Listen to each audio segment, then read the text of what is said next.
Hey friends, Miss O here, and today I am reading Chrysanthemum by Kevin Henkes. This is one of my favorites. The day she was born was the happiest day in her parents' lives. She's perfect, said her mother. Absolutely, said her father. And she was. She was absolutely perfect.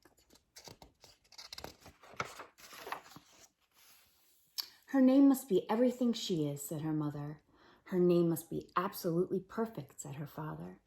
And it was. Chrysanthemum. Her parents named her Chrysanthemum. Chrysanthemum grew and grew and grew, and when she was old enough to appreciate it, Chrysanthemum loved her name.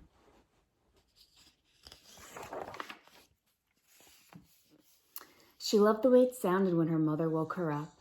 She loved the way it sounded when her father called for her for dinner. She loved the way it sounded when she whispered it to herself in the bathroom mirror. Chrysanthemum, chrysanthemum, chrysanthemum. Chrysanthemum loved the way her name looked when it was written with ink on an envelope. She loved the way it looked when it was written with icing on her birthday cake. And she loved the way it looked when she wrote it herself with her fat orange crayon. Chrysanthemum, chrysanthemum, chrysanthemum. Chrysanthemum thought her name was absolutely perfect. And then she started school. On the first day, Chrysanthemum wore her sunniest dress and her brightest smile. She ran all the way. Hooray, said Chrysanthemum, school! But when Mrs. Chud took roll call, everyone giggled upon hearing Chrysanthemum's name.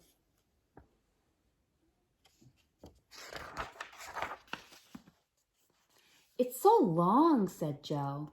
It scarcely fits on your name tag, said Rita, pointing. I'm named after my grandmother, said Victoria. You're named after a flower. Chrysanthemum wilted. She did not think her name was absolutely perfect. She thought it was absolutely dreadful. The rest of the day was not much better. During nap time, Victoria raised her head and informed Mrs. Chud that Chrysanthemum's name was spelled with 13 letters. That's exactly half as many letters as there are in the entire alphabet, Victoria explained. Thank you for sharing that with us, Victoria, said Mrs. Chud. Now put your head down. If I had a name like yours, I'd change it, Victoria said, as the students lined up to go home. I wish I could, thought Chrysanthemum miserably. Welcome home, said her mother. Welcome home, said her father. School is no place for me, said Chrysanthemum. My name is too long. It scarcely fits on my name tag. And I'm named after a flower. Oh, pish, said her mother. Your name is beautiful, and precious and priceless and fascinating and winsome, said her father. It's everything you are, said her mother. Absolutely perfect, said her father. Chrysanthemum felt much better after her favorite dinner, macaroni and cheese with ketchup, and an evening filled with hugs and kisses and parcheesi. That night, Chrysanthemum dreamed her name was Jane. It was an extremely pleasant dream. The next morning, Chrysanthemum wore her most comfortable jumper. She walked to school as slowly as she could. She dragged her feet in the dirt. Chrysanthemum, chrysanthemum, chrysanthemum, she wrote. She even looks like a flower, said Victoria, as Chrysanthemum entered the playground. Let's pick her, said Rita, pointing. Let's smell her, said Joe. Chrysanthemum wilted. She did not think her name was absolutely perfect. She thought it was absolutely dreadful. The rest of the day was not much better. During nap time, Victoria raised her hand and said, A chrysanthemum is a flower. It lives in a garden with worms and other dirty things. Thank you for sharing that with us, Victoria, said Mrs. Chud. Now put your head down. I just cannot believe your name, Victoria said as the students lined up to go home. Neither can I, thought Chrysanthemum miserably. Welcome home, said her mother. Welcome home, said her father. School is no place for me, said Chrysanthemum. They said I even look like a flower. They pretended to pick me and smell me. Oh, pish, said her mother. They're just jealous, and envious and begrudging and discontented and jaundiced, said her father. Who wouldn't be jealous of a name like yours, said her mother. After all, it's absolutely perfect, said her father. Chrysanthemum felt a trifle better after her favorite dessert, chocolate cake with buttercream frosting, and another evening filled with hugs, kisses, and parcheesi. That night, Chrysanthemum dreamed she really was a chrysanthemum. She sprouted leaves and petals. Victoria picked her and plucked the leaves and petals one by one until there was nothing left but a scrawny stem. It was the worst nightmare of Chrysanthemum's life. Chrysanthemum wore her outfit with 7 pockets the next morning. She loaded the pockets with her most prized possessions and her good luck charms. Chrysanthemum took the longest route possible to school. She stopped and she stared at every flower. Chrysanthemum, chrysanthemum, chrysanthemum, the flowers seemed to say.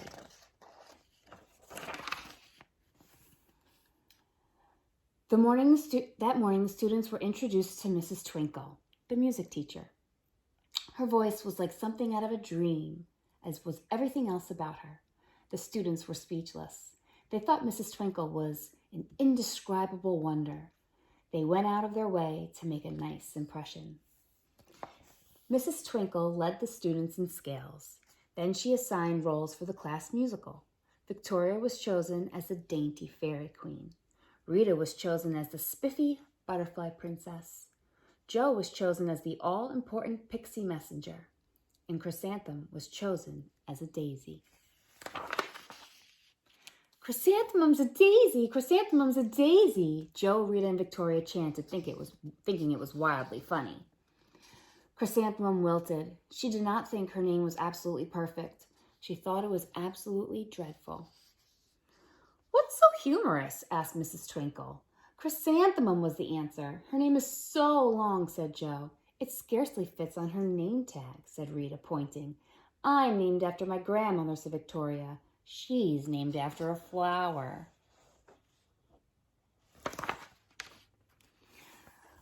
My name is long, said Mrs. Twinkle. It is, said Jo. My name would scarcely fit on a name tag, said Mrs. Twinkle. It would, said Rita, pointing. And, said Mrs. Twinkle, I'm named after a flower, too. You are, said Victoria. Yes, Mrs. Twinkle. My name is Delphinium Twinkle. And if my baby is a girl, I'm considering Chrysanthemum as a name. I think it's absolutely perfect. Chrysanthemum could scarcely believe her ears. She blushed, she beamed, she bloomed. Chrysanthemum, chrysanthemum, chrysanthemum. Jo, Rita, and Victoria looked at Chrysanthemum longingly. Call me Marigold, said Jo. I'm Carnation, said Rita, pointing. My name is Lily of the Valley, said Victoria. Chrysanthemum did not think her name was absolutely perfect. She knew it. The end. Thank you, friends.